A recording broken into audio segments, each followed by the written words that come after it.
감춰진 사랑. 재물이 넉넉하여 평생을 안락함과 평온함으로 살아가는 부인이 있었습니다. 누가 보아도 무엇 하나 부족함이 없어서 아무런 근심이나 걱정도 없는 듯 보였습니다. 하지만 아름다운 저택과 많은 하인을 거느리고 모든 풍요를 누리며 사는 부인이었지만 그녀에게는 자식이 없었습니다. 젊은 시절 일찍 세상을 떠난 남편의 재산으로 넘치는 영화와 부귀를 누리며 살았지만 재산을 물려줄 자식이 없었던 부인은 자신의 일생을 돌보아주는 하인들을 의지하며 살았습니다. 그녀는 크고 아름다운 저택에서 먹고 자고 입고 그리고 산책하면서 온갖 즐거움을 누렸습니다. 정원을 손질하는 정원사, 요리를 맛나게 해내는 요리사, 부인의 옷 손질을 하는 사람, 집을 관리하는 관리사. 이들은 부인의 생활을 좀 더 화려하고 멋있게 꾸며주기 위하여 노력하였으며 그들은 또한 이러한 생활을 당연한 것으로 여기며 자신에게 주어진 일에 충실하였습니다. 그 중에는 사라라고 하는 여자가 있었습니다. 그녀는 노쇠한 부인을 위해 그녀가 젊었을 때부터 늘 곁에서 돌보아주는 일을 열심히 해왔던 사람이었습니다. 여러 하인이 있었지만 그 누구보다도 헌신적이고 부지런히 일했으며 충성스러웠습니다. 부인 또한 사라에게는 특별한 관심을 보이며 애정을 표했습니다. 두 사람의 관계는 주인과 하인 이상으로 가까웠으며 이를 의심하는 사람은 아무도 없었습니다. 집안에 함께 사는 다른 사람들도 그런 그들의 관계를 두고 훗날 적잖은 재산이 사라의 몫이 될 것이라고 수군거렸지만 사라는 그들의 그런 소리에 귀 기울이지 않고 묵묵히 주어진 일에 최선을 다할 뿐이었습니다. 세월이 흘러 마침내 부인은 늙고 쇠약해져서 자리에 눕게 되었습니다. 소문난 의사가 분주하게 드나들고 하인들도 부인의 회복을 위해서 바쁘게 움직이며 정성을 다했지만 노부인은 회복의 기미가 없었습니다. 나중에는 누운 자리에서 아무렇게나 배설을 하는 지경에 다다랐으며 의사마저도 더 이상 회복할 기미가 없다며 희망을 갖지 말라고 진단할 정도였습니다. 크고 아름다운 저택의 구석구석에서는 부인의 운명을 앞두고 남겨질 재산에 대해 서로 이야기가 오고 가기 시작했습니다. 다른 사람들에게는 뒤에 남겨질 엄청난 재산이 더욱 큰 관심사였습니다. 하지만 사라만은 진심으로 부인이 세상을 떠나게 되는 것에 대해 슬퍼하며 더욱 정성을 다해 하루에도 몇 번씩 더럽혀진 속옷을 갈아내고 살피는 일에 열심이었습니다. 그런 정성에도 차도가 없이 계속 악취나는 배설물이 일거리로 주어지면서 다른 하인들은 조금씩 짜증스러워하면서 얼굴을 찡그리고 지겨워했지만 사라는 언제나 똑같은 표정과 똑같은 모습으로 부인을 보살폈습니다. 그러던 어느 날 부인은 유언장을 공개하기 위해 변호사를 청했습니다. 무겁게 가라앉은 분위기 속에서 하인들은 부인의 방으로 불려들어갔습니다. 부인은 함께 살던 모든 하인들에게 자신이 직접 작성해 놓은 유언장을 차례로 나누어 주며 그동안의 노고를 위로했습니다.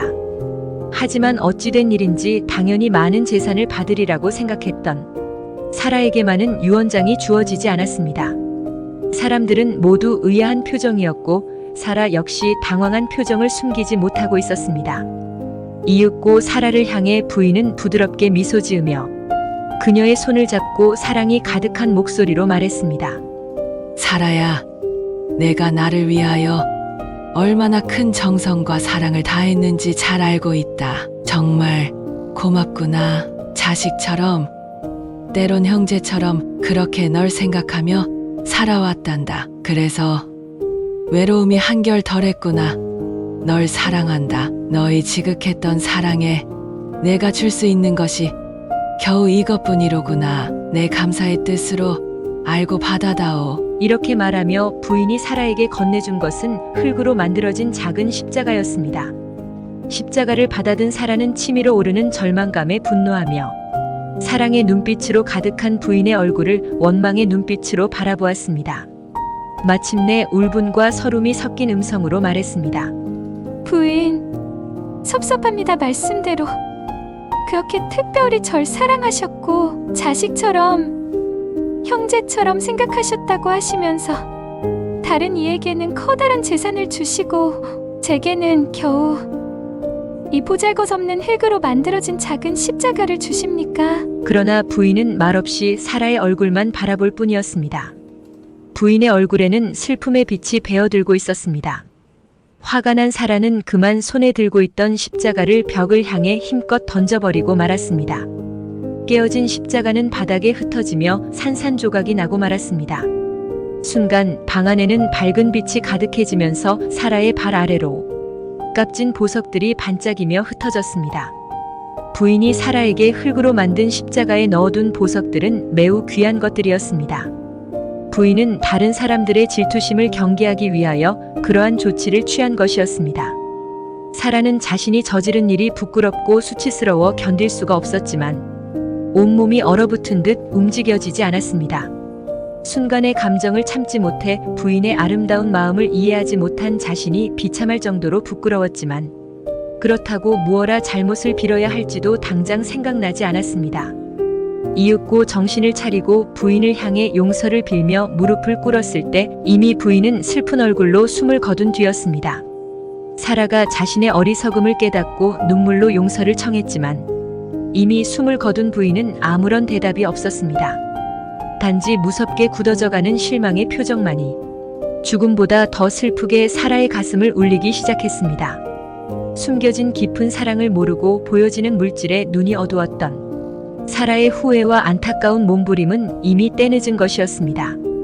다른 하인들에게는 똑같은 셈으로 나누어준 재산, 그러나 특별히 생각하고 사랑했다던 사라에게 건네준 초라한 십자가, 겉으로 보기에는 한낱 보잘것없는 흙덩이에 불과했지만 그 깊숙한 곳에 감춰진 내면의 사랑을 탐욕의 마음을 빼앗겨 제대로 볼 수 없었던 것입니다.